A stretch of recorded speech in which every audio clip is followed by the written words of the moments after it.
Hello. So, uh, I haven't done a video on something I've watched in a while, aside from Star Trek. So, this week I watched Bee and PuppyCat. Specifically, I watched the Netflix series. Uh, it was originally released uh, back in 2013 and then 2014 to 16. It was released just web series through YouTube. It did end up being picked up by Netflix. They released it just this year, just in 2022. So, not that old. Um, there's also a comic book adaptation of it back in 2014. So, yeah, it's created by Natasha Allegri. It is a bit of a weird show.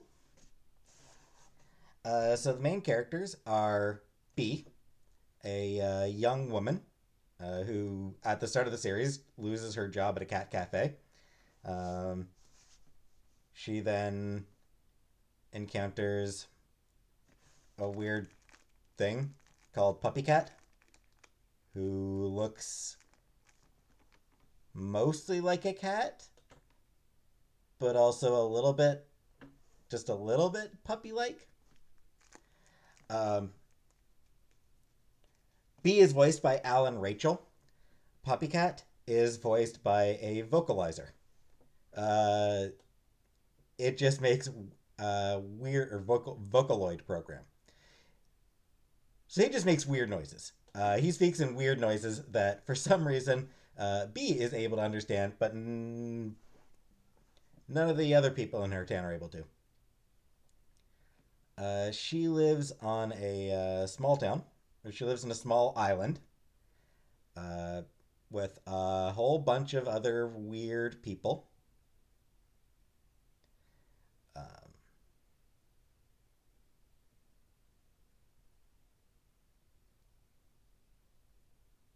B and Puppycat work for a temp agency, a weird cosmic temp agency. So they end up popping around to different worlds.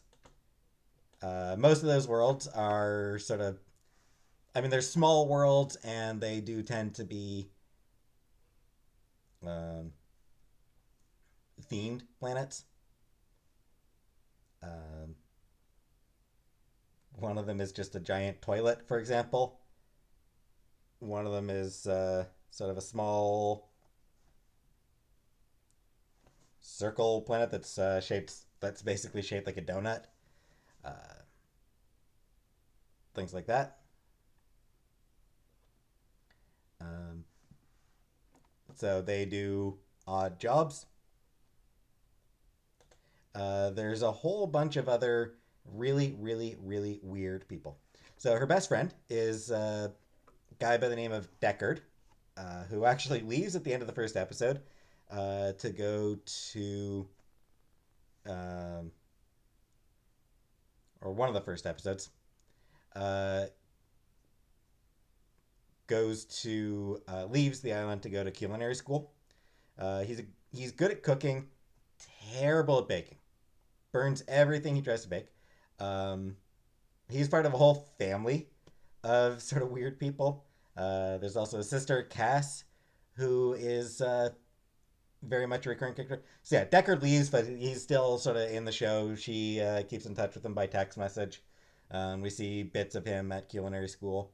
There's Cass, who is like a computer programmer, who's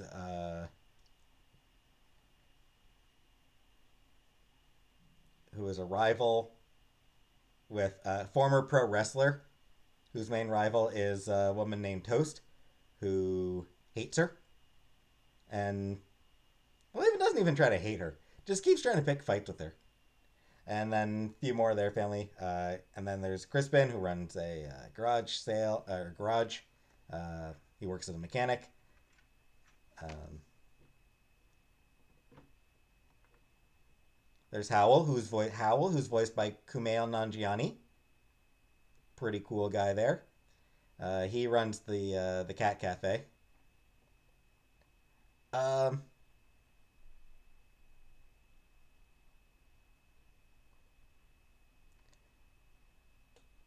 and a whole bunch of other weird people in their town. Some It actually does have some pretty cool actors here and there. Um, Steve Bloom voices a major character. Um,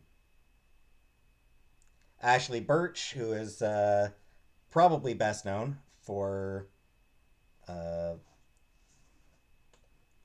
for her role in Life is Strange. She voiced, or actually no, she voiced Alloy in Horizon Zero Dawn, and she voiced Chloe in Life is Strange. So she's yeah, and she's done a bunch of other voice acting as well. So she's pretty well known. Kumail Nanjiani, of course, very well known. Jennifer Tilly voices a character.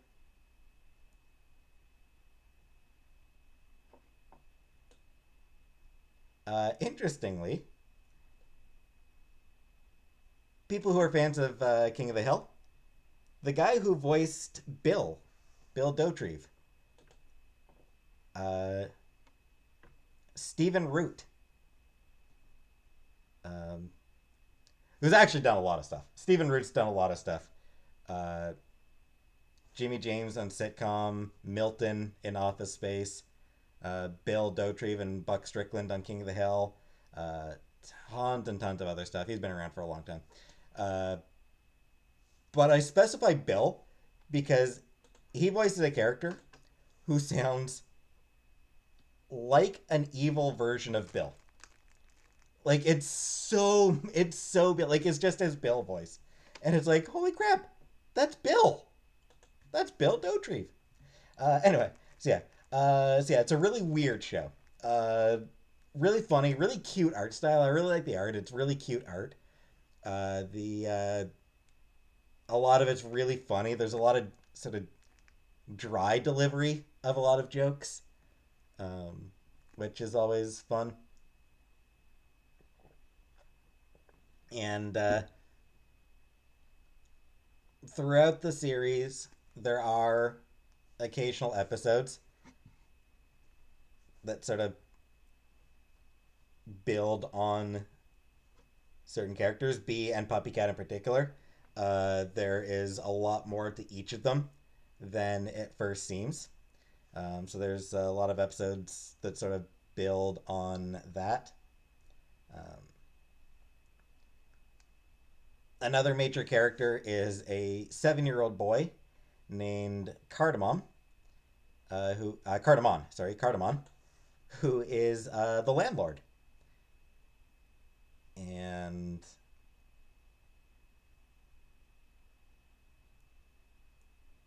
his mother is in uh, is asleep, and he can't wake her.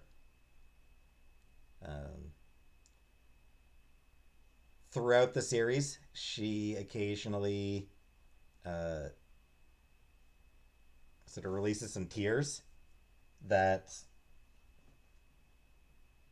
warp, that are just like big blobs, and whenever they touch something, they warp it. So like if they touch a plant, they warp the plant, make it something weird, like make it full of eyeballs or give it lips or just weird stuff. Um,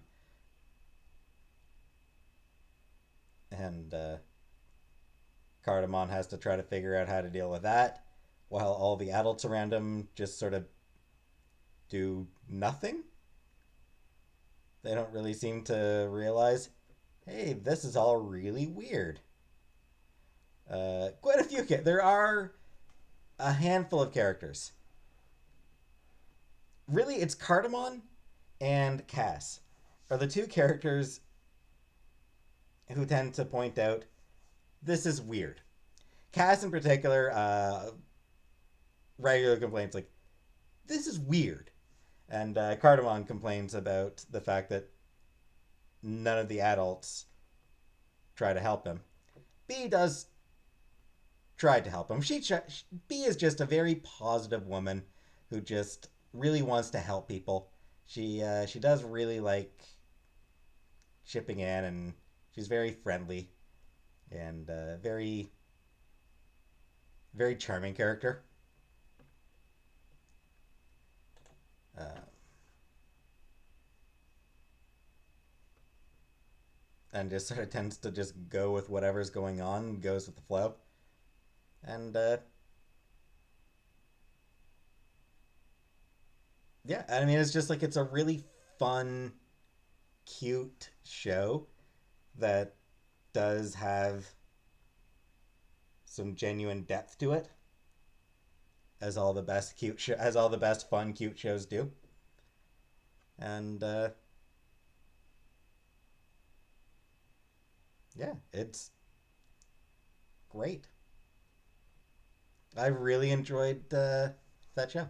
The Netflix series is only 16 episodes, so it is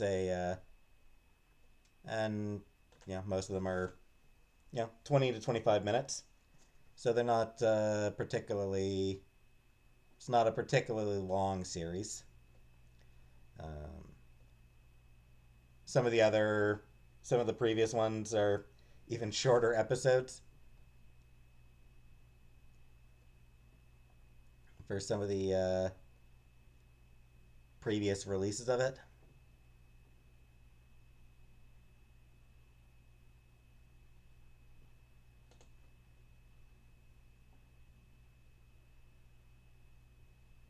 And yeah, very much worth watching. Some people did have some problems with sort of the changes between the original the original Kickstarter backed series and the Netflix series. Um, General consensus seems to be that the Kickstarter backed series was better. Uh,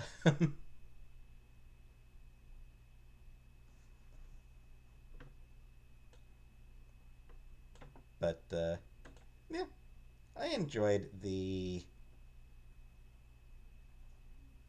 I enjoyed the Netflix series. I haven't watched um, the what's it the original, but I enjoyed the Netflix series. I thought it was really good. I thought it was really fun. Um, Very much enjoyable.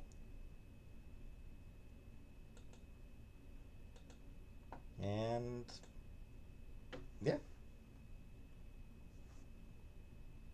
uh,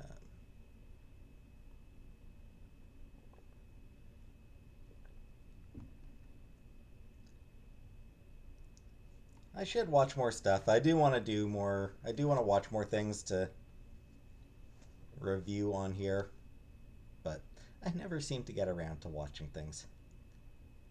Only watched Bee and PuppyCat because I had a day where I was feeling kind of crummy and didn't really feel like doing anything.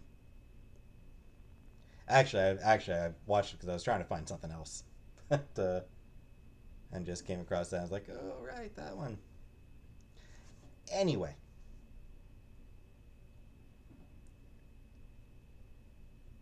Bee and PuppyCat, solid series.